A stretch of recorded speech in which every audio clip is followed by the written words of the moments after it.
Doctor V Srinivas Gaur ने कहा कि रियासत तेलंगाना की तश्कील के बाद रियासत में तमाम मजहबी त्योहारों के मौके पर गरीब लोगों में कपड़ों की तकसीम के साथ साथ उनके लिए एक वक्त के खाने का इंतजाम किया जा रहा है। पीर को उन्होंने महबूबनगर जिला हेडक्वार्टर में एमबीसी चर्च के अहाते में क्रिसमस के मौके पर गरीब ईसाइयों में कपड़े तकसीम किया और उनके साथ खाना भी खाया।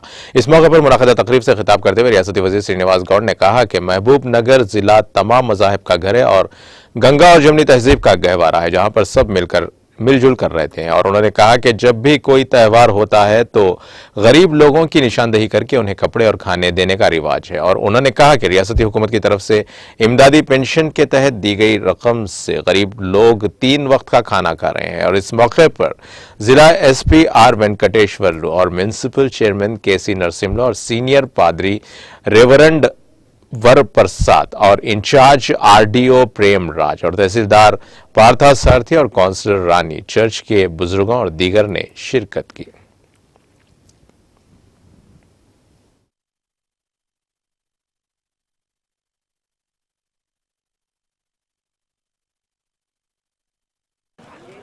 తెలంగాణ రాష్ట్ర మొత్తంలో కూడా ఏ పండుగలు వచ్చినా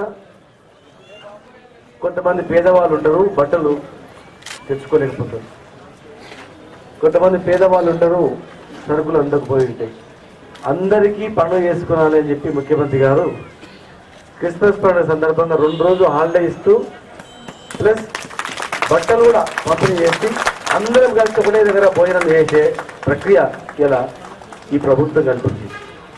ఎవరైతే గిఫ్ట్లు తీసుకుంటారో వాళ్లకు ప్రతి ఒక్కరికి 2000 రూపాయల పెన్షన్ చూపించింది. వాళ్ళకి గవర్నమెంట్ ఇచ్చే 2000 రూపాయలు, కేసీఆర్ గారికి ఇచ్చే 2000 రూపాయలు, టీఆర్ఎస్ ప్రభుత్వం ఇచ్చే 2000 రూపాయలతో 3 మూటల అన్నం ఇలా తింటున్నారు, సంతోషంగా ఉన్నారు. హాస్పిటల్స్ మంచిగా అయినాయి, కొత్త హాస్పిటల్ వస్తుంది, ఆరోగ్యం చూపించుకోవడానికి కొత్త హాస్పిటల్